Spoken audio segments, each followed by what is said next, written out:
Like vector. Like vector ऐसे vector को बोलेंगे जिसका डायरेक्शन सेम होगा। मैग्नीट्यूड छोटा बड़ा हो सकता है, डायरेक्शन सेम होगा, क्या बोलेंगे? Like vector. और अगर डायरेक्शन के साथ मैग्नीट्यूड भी सेम हो गया, अगर दो आदमी 5 न्यूटन फोर्स एक ही दिशा में लगा दिया तो उसका मैग्नीट्यूड भी सेम है और डायरेक्शन भी सेम है, then it is called equal vector.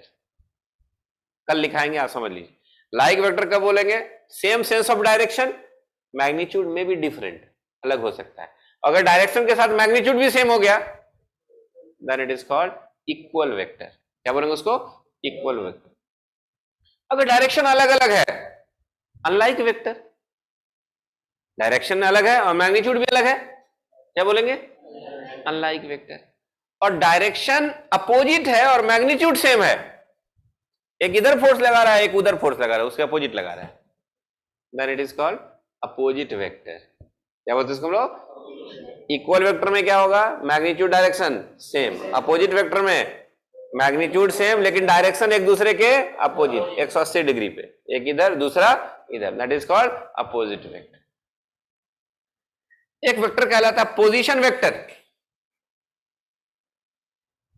X axis और ये वाई एक्सिस, और मान लीजिए एक पॉइंट यहां है, इस पे फोर्स लगाना है, तो ओरिजिन से ये कितनी दूरी पे है इसको रिप्रेजेंट करता है पोजीशन वेक्टर।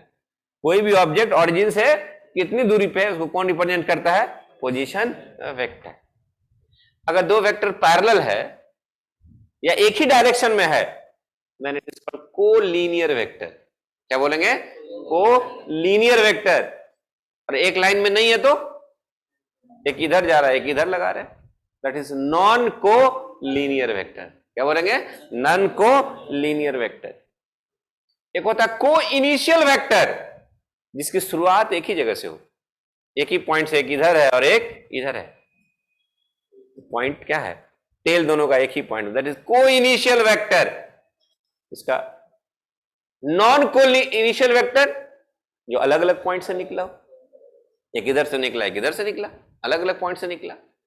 फिर आते हैं हम लोग को प्लेनर वेक्टर, दो एक्सिस मिलके एक प्लेन बनता है, दो एक्सिस मिलके प्लेन, जैसे ये डिस्क, मान लीजिए ये एक्स एक्सिस और ये वाई एक्सिस है, यहीं पे दो ठो पेन रख दें हम, एक ये एक्स एक्सिस है और ये वाई एक्सिस, ये वाला क्या है? प्लेन है, और इसी में एक इधर है और एक इधर है, एक ही प्लेन में अगर दो वेक्टर है then it is called coplanar vector. जैसे ये देखो, ये एक्स एक्सिस है, ये वाई एक्सिस और ये वाला जेड एक्सिस है, तो ये एक्स वाई प्लेन है, ये वाई और ये जेड, ये दीवार वाई जेड प्लेन है।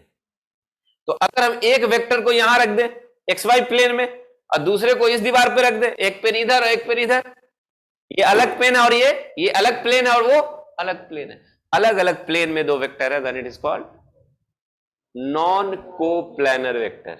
अगर एक प्लेन में है then it is coplanar, different plane में है नॉन कोप्लेनर वेक्टर। ऐसा वेक्टर जिसका मैग्नीट्यूड 0 हो, जिसका मैग्नीट्यूड 0 हो और डायरेक्शन इनडिटरमिनेट हो, जिसके बारे में कुछ नहीं कहा जा सकता, उसको हम नल वेक्टर बोलते हैं। नल मतलब नील, नील मतलब 0। ऐसा वेक्टर जिसका मैग्नीट्यूड 0 हो और डायरेक्शन के बारे में कुछ नहीं कहा जा सकता, उसको क्या बोलेंगे? Null vector. This is particle, मान लीजिए कोई पार्टिकल है, इसको हमने रेस्ट में रख दिया, when this particle is at rest, इसका वेलोसिटी क्या होगा? 0 होगा। रेस्ट में वेलोसिटी क्या होगा? 0। किधर के तरफ होगा वेलोसिटी? पता नहीं, डायरेक्शन पता है? हमने एक बॉल को नीचे से ऊपर फेंका, हाईएस्ट पॉइंट पे उसका वेलोसिटी क्या होगा? जैसे जैसे ऊपर जाएगा वेलोसिटी घटते घटते घटते घटते 0। 0 के जस्ट पहले, हाईएस्ट पॉइंट पे जस्ट पहुंचने से पहले डायरेक्शन क्या होगा? ऊपर। और हाईएस्ट पॉइंट पे पहुंचने पे वेलोसिटी 0, और हाईएस्ट पॉइंट से जब थोड़ा सा नीचे आया तो डायरेक्शन पलट के नीचे हो गया। हाईएस्ट पॉइंट पे पहुंचने से पहले डायरेक्शन वेलोसिटी का ऊपर, और पहुंचने के जस्ट बाद नीचे, और जब पहुंच गया तब ऐसे से जब ऐसे हुआ होगा उस वक्त वेलोसिटी क्या होगा? 0। और डायरेक्शन पता नहीं, डायरेक्शन पता नहीं, तो वो भी क्या कहलाएगा? Null vector. आगे देखेंगे, a particle is moving with constant velocity, velocity अगर कांस्टेंट है तो एक्सेलरेशन बराबर होता है rate of change of velocity, और वेलोसिटी अगर कांस्टेंट है तो उसका डिफरेंशिएशन करेंगे dv बाई dt। अब कांस्टेंट का डिफरेंशिएशन क्या होता है? जीरो। ये particle is moving with constant velocity, इसका मतलब एक्सेलरेशन क्या होगा? Zero.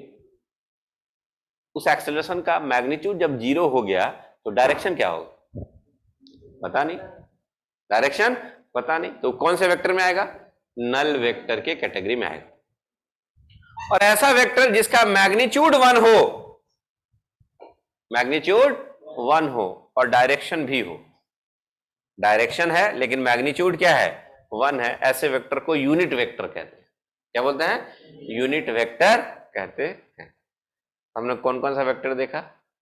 Like vector, unlike vector, equal vector, opposite vector, collinear vector, non collinear vector, coplanar vector, non coplanar vector, को इनिशियल वेक्टर, नॉन को इनिशियल वेक्टर, उसके बाद null vector, unit vector, है ना, एक्सियल वेक्टर, आगे देखेंगे ये सब। तो there are different types of vector. तो हम ये सारा कुछ लिखाएंगे अगले क्लास में। अगले क्लास में हम आपको डायग्राम के हिसाब से समझाएंगे। ये जो वेक्टर है किसी चैप्टर का नाम नहीं है, एक मैथमेटिकल टूल्स है जिसका यूज हम पूरे फिजिक्स में करते हैं। ठीक है, बिना वेक्टर के सक्सेस नहीं मिलता है। तैयारी कर रहे हैं, हमारी तैयारी भी कैसा होना चाहिए? स्केलर के वेक्टर, वेक्टर होना चाहिए ना। मैग्नीट्यूड है लेकिन डायरेक्शन नहीं है, मैग्नीट्यूड है और डायरेक्शन नहीं है। एनर्जी खूब है पढ़ने का कि नहीं, दिन रात 12 घंटा पढ़ते हैं, लेकिन उसको डायरेक्शन सही नहीं है तो सिलेक्शन भी नहीं होगा। इसलिए वेक्टर पे ध्यान देना है ना। आज के लिए इतना ही, we will see in the next class.